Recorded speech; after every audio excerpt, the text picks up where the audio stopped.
एक समय ऐसा भी था जब जेम्स कैमरॉन की फिल्मोग्राफी में स्पाइडरमैन का नाम भी शामिल होने वाला था। और सबसे हैरान करने वाली बात, स्पाइडरमैन का किरदार निभाने वाले थे लियोनार्डो डिकैप्रियो। तो आइए देखते हैं कि जेम्स कैमरॉन का स्पाइडरमैन आखिर कैसा होने वाला था। 90 के दशक की शुरुआत में जेम्स कैमरॉन और उनकी उस समय की पत्नी कैथरीन बिगलो के साथ कैरोलको पिक्चर्स के साथ एक एक्समैन फिल्म पर बातचीत कर रहे थे। प्लान ये था कि बिगलो फिल्म डायरेक्ट करेंगी और कैमरॉन उसे प्रोड्यूस करेंगे, लेकिन एक मीटिंग में उनका प्लान चेंज होकर एक्समैन से सीधा स्पाइडरमैन में शिफ्ट हो गया। इसके बाद कैमरॉन ने स्पाइडरमैन के लिए एक स्क्रिप्टमेंट लिखना शुरू किया। वो चाहते थे गॉथम सिटी या मेट्रोपोलिस जैसे काल्पनिक शहरों की बजाय कैमरॉन एक ऐसी दुनिया दिखाना चाहते थे जो असली न्यूयॉर्क जैसी महसूस हो। उनके स्टोरी में स्पाइडरमैन वैसा बिल्कुल नहीं था जैसा हमने देखा। ये ज्यादा डार्क, ज्यादा रियल और काफी एडल्ट था। इस वर्जन में पीटर पार्कर को स्पाइडर नहीं बल्कि एक जेनेटिकली म्यूटेटेड स्पाइडर मक्खी के जरिए पावर्स मिलती थी और उसके ऑर्गेनिक वेब्स होते थे। शुरुआत में पीटर अपनी नई ताकतों से पूरी तरह घबरा जाता है। वो घर से भाग निकलता है क्योंकि उसे समझ ही नहीं आता कि उसके साथ आखिर हो क्या रहा है। लेकिन जल्द ही उसे एहसास होने लगता है कि उसके शरीर में जो बदलाव आए हैं वो सिर्फ अजीब नहीं बल्कि अनबिलीवेबल है। अब वो पहले से कहीं ज्यादा ताकतवर हो चुका है। उसकी रफ्तार और फुर्ती इंसानी लिमिट से बहुत आगे निकल चुकी है। अगले कुछ दिनों में पीटर अपनी नई शक्तियों को समझना और उन्हें कंट्रोल करना सीखता है। एक रात वो शहर की छतों पर छलांग लगाते हुए घूम रहा होता है। उसे पहली बार महसूस होता है कि वो बिना किसी की नजर में आए जहां चाहे वहां जा सकता है, मानो वो कोई परछाई हो। जेम्स कैमरॉन के वर्जन में हमें पीटर के दिमाग की बातें भी सुनाई देती, बिल्कुल वैसे ही जैसे कॉमिक्स में थॉट बबल्स होते हैं। एक रात पीटर झूलते हुए मैरी जेन के घर पहुंच जाता है। वो छत से नीचे उतरता है और उसकी खिड़की के बाहर खड़ा होकर उसे देखता है। यहीं से साफ हो जाता है कि कैमरॉन का स्पाइडरमैन बाकी फिल्मों से कहीं ज्यादा डार्क और फ्लॉइड होने वाला था। कुछ समय बाद पीटर सोचता है कि क्यों ना अपनी नई शक्तियों से पैसे कमाए जाएं। वो एक कॉस्ट्यूम बनाता है और सबकी मदद करना शुरू कर देता है। धीरे धीरे उसकी लोकप्रियता बढ़ती जाती है। फिर वो पार्टियों में परफॉर्म करने लगता है और आखिरकार एक टैलेंट एजेंट की नजर उस पर पड़ जाती है। वही एजेंट पीटर को लेट नाइट टीवी पर पहुंचा देता है। देखते ही देखते स्पाइडरमैन एक लोकल सनसनी बन जाता है। हर कोई उसके बारे में बात कर रहा होता है, लेकिन पीटर को बिल्कुल अंदाजा नहीं होता कि उसकी जिंदगी जल्द ही हमेशा के लिए बदलने वाली है। एक दिन पीटर अंकल बेन को उसके एजेंट के ऑफिस लेकर जाते हैं ताकि वो अपनी टीवी शो कमाई का पैसा ले सके। पीटर अंकल बेन को बाहर ही छोड़कर ऑफिस के अंदर जाता है, लेकिन वहां पहुंचकर पीटर को पता चलता है कि एजेंट के पास उसे देने के लिए कोई पैसा नहीं है। वो बहाने बनाता है और कहता है कि उसका कारोबार बर्बाद हो चुका है। उसी दौरान एक लुटेरा ऑफिस में घुसता है और पैसे लेकर भाग जाता है। पीटर आसानी से उसे रोक सकता था, लेकिन गुस्से में वो कुछ नहीं करता और उसे भाग जाने देता है। कुछ देर बाद जब पीटर बाहर निकलता है तो उसकी दुनिया टूट जाती है। सड़क पर अंकल बेन गोली लगने के बाद पड़े होते हैं। पीटर तुरंत हमलावर के पीछे भागता है। आखिरकार वो उसे पकड़ लेता है, लेकिन तभी पुलिस वहां पहुंच जाती है। स्थिति इतनी उलझ जाती है कि पुलिस स्पाइडरमैन को ही पूछताछ के लिए स्टेशन ले जाना चाहती है। यहीं से कहानी सैम रेमी की स्पाइडरमैन फिल्म से पूरी तरह अलग रास्ते पर चली जाती है। उसी रात जे जोना जैमसन के टीवी चैनल पर एक खबर चलती है। रिपोर्ट में दावा किया जाता है कि स्पाइडरमैन ने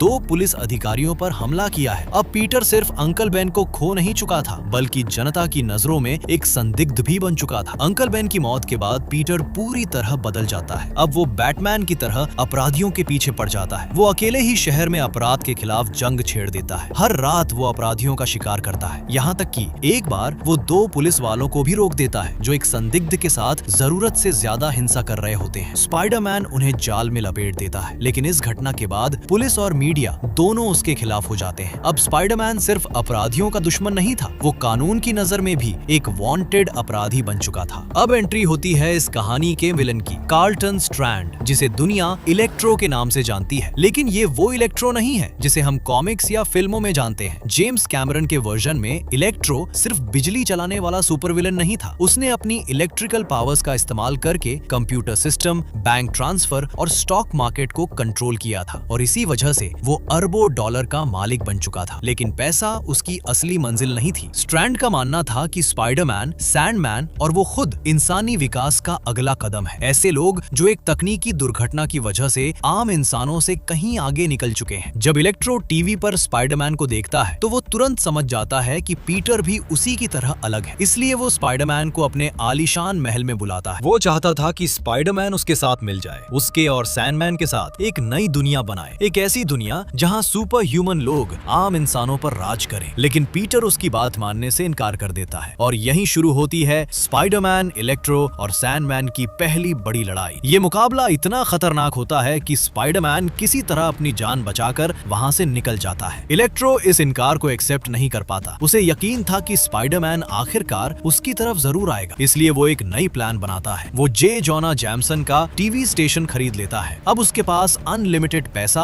और मीडिया की ताकत दोनों होती है। इलेक्ट्रो पूरे शहर में स्पाइडरमैन के खिलाफ मिशन शुरू कर देता है। उसका मकसद था स्पाइडरमैन की जिंदगी को इतना मुश्किल बना देना कि आखिरकार पीटर खुद उसके पास लौट आए और मान ले कि इस दुनिया में उसे सच में समझने वाला सिर्फ एक इंसान है, इलेक्ट्रो। इस बीच स्कूल में मैरी जेन एक बड़ा फैसला लेती है। वो पीटर पार्कर के साथ बायोलॉजी प्रोजेक्ट करने का फैसला करती है। उसकी वजह भी काफी सीधी थी। अगर उसे इस प्रोजेक्ट में ए ग्रेड मिलता तो उसके माता पिता उसे नई कार गिफ्ट देंगे। जब प्रोजेक्ट का टॉपिक चुनने की बारी आती है तो पीटर तुरंत स्पाइडर पर काम करने की बात करता है। मैरी जेन को ये आइडिया बिल्कुल पसंद नहीं आता, लेकिन पीटर के लिए ये सिर्फ एक स्कूल प्रोजेक्ट नहीं था। वो मकड़ियों के बारे में जितना ज्यादा सीखता उतना ही खुद को समझ सकता था, क्योंकि अब उसकी जिंदगी भी किसी मकड़ी से जुड़ चुकी थी। जैसे जैसे दोनों साथ समय बिताने लगते हैं, मैरी जेन धीरे धीरे पीटर को पसंद करने लगती है। लेकिन ये बात उसके बॉयफ्रेंड फ्लैश थॉम्पसन को बिल्कुल पसंद नहीं आती। एक दिन स्कूल के बाद पीटर देखता है कि फ्लैश और मैरी जेन के बीच जोरदार बहस हो रही है और फिर अचानक फ्लैश मैरी जेन को थप्पड़ मार देता है। पीटर ये सब देखता है लेकिन उस समय कुछ नहीं कर पाता। हालांकि बाद में स्पाइडरमैन के रूप में वो फ्लैश को उसकी हरकत का जवाब जरूर देता है। वो फ्लैश की पिटाई करता है और उसकी सबसे प्यारी पोर्शे कार भी बर्बाद कर देता है। कुछ समय बाद मैरी जेन पर कुछ हमलावर हमला कर देते हैं, लेकिन ठीक समय पर स्पाइडरमैन वहां पहुंच जाता है और उसकी जान बचा लेता है। इस घटना के बाद मैरी जेन स्पाइडरमैन की तरफ आकर्षित होने लगती है। दोनों के बीच पहला किस भी होता है और यहीं से मैरी जेन का स्पाइडरमैन के प्रति लगाव और गहरा हो जाता है। लेकिन उसे अभी भी नहीं पता था कि मास्क के पीछे छिपा इंसान कोई और नहीं बल्कि पीटर पार्कर ही है। मैरी जेन का स्पाइडरमैन के प्रति आकर्षण लगातार बढ़ता जा रहा था। एक रात स्पाइडरमैन उसे ब्रुकलिन ब्रिज पर ले जाता है। वहाँ दोनों अकेले होते हैं। स्पाइडरमैन अपने जाल से मैरी जेन के हाथों को बांध देता है, लेकिन वो उसे भरोसा दिलाता है कि ये सिर्फ एक प्रतीक है और अगर वो चाहे तो कभी भी खुद को छुड़ा सकती है। इसके बाद स्पाइडरमैन उसके सामने एक अजीब सा स्पाइडर मेटिंग डांस करता है जो मकड़ियों के व्यवहार से प्रेरित था। यहीं पर दोनों का रिश्ता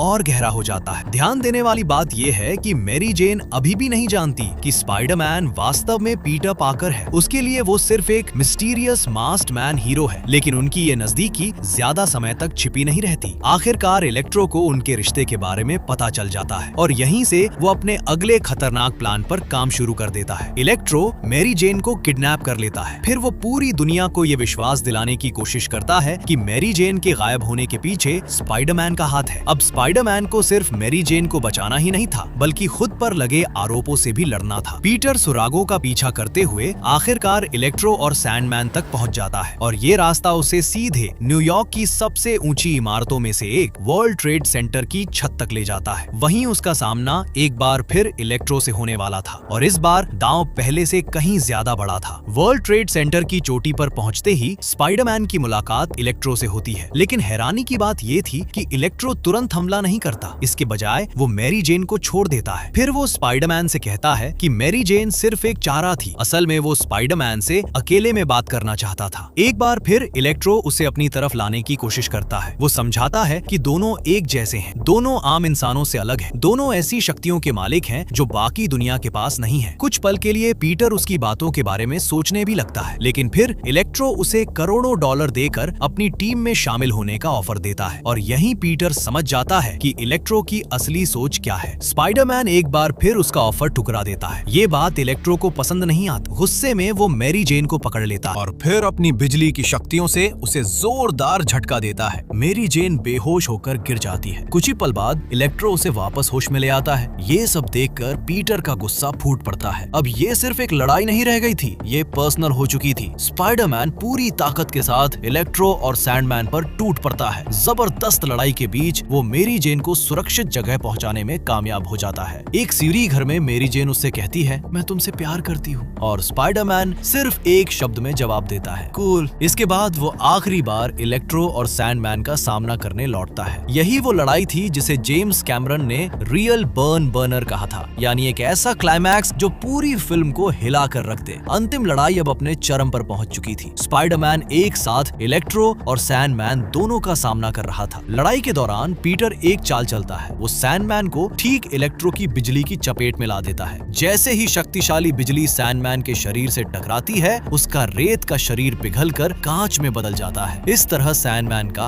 अंत हो जाता है। लेकिन लड़ाई अभी खत्म नहीं हुई थी। कुछ ही टाइम बाद स्पाइडरमैन और इलेक्ट्रो दोनों वर्ल्ड ट्रेड सेंटर की चोटी से नीचे गिरने लगते हैं। इलेक्ट्रो घबरा जाता है। गिरते हुए वो हर दिशा में बिजली छोड़ने लगता है। उम्मीद करता है कि किसी तरह अपनी मौत को रोक सके, लेकिन कोई फायदा नहीं होता। आखिरकार स्पाइडरमैन उसे बचाने की कोशिश करता है और तभी पीटर एक ऐसा काम करता है जिसकी किसी को उम्मीद नहीं थी। वो अपना मास्क उतार देता है। पहली बार इलेक्ट्रो देखता है कि उसके सामने कोई एक्सपीरियंस सुपर हीरो नहीं, बल्कि एक साधारण टीनेजर लड़का खड़ा है। ये देखकर इलेक्ट्रो हैरान रह जाता है, लेकिन कुछ ही देर बाद उसकी मौत हो जाती है। लड़ाई खत्म होने के बाद पीटर वो सारा पैसा उठा लेता है जिससे इलेक्ट्रो उसे खरीदना चाहता था। फिर वो उन पैसों को पूरे शहर के ऊपर से हवा में उछाल देता है, मानो ये साबित कर रहा हो कि उसे खरीदा नहीं जा सकता। कुछ समय बाद कहानी वापस स्कूल पहुंचती है। पीटर और मेरी जेन को अपने बायोलॉजी प्रोजेक्ट में ए ग्रेड मिल जाता है। मेरी जेन खुशी से पीटर को किस करती है, लेकिन इस बार कुछ अलग होता है। जैसे ही वो पीछे हटती है, उसे अचानक एहसास हो जाता है पीटर पार्कर ही स्पाइडरमैन है। सच उसके सामने आ चुका था। इसके तुरंत बाद एक जलन से भरा फ्लैश थॉम्सन पीटर से भिड़ जाता है, लेकिन ये लड़ाई ज्यादा देर नहीं चलती। अंत में पीटर और मैरी जेन अलग अलग कॉलेजों के लिए रवाना हो जाते हैं और इसी के साथ जेम्स कैमरन की स्पाइडरमैन फिल्म खत्म हो जाती है। एक ऐसी स्पाइडरमैन फिल्म जो कभी बन ही नहीं पाई। लेकिन असली सवाल ये है, अगर स्क्रिप्ट तैयार थी, कहानी तैयार थी और जेम्स कैमरन जैसे बड़े निर्देशक इस प्रोजेक्ट के पीछे थे, तो फिर ये फिल्म बनी क्यों नहीं? इसकी वजह थी स्पाइडरमैन के फिल्म राइट्स। 1980 के दशक में निर्माता मैनहम गोलान ने स्पाइडरमैन के फिल्म राइट्स खरीद लिए थे। सालों तक उन्होंने स्पाइडरमैन को बड़े पर्दे पर लाने की कोशिश की, लेकिन हर बार असफल रहे। बाद में जेम्स कैमरन की कंपनी कैरोल्को ने स्पाइडरमैन के राइट्स हासिल किए और फिल्म को आगे बढ़ाने की तैयारी शुरू कर दी। लेकिन यहीं से मुश्किलें शुरू हो गई। कई अलग अलग कंपनियां दावा करने लगी कि स्पाइडरमैन के अधिकार उनके पास हैं। इसके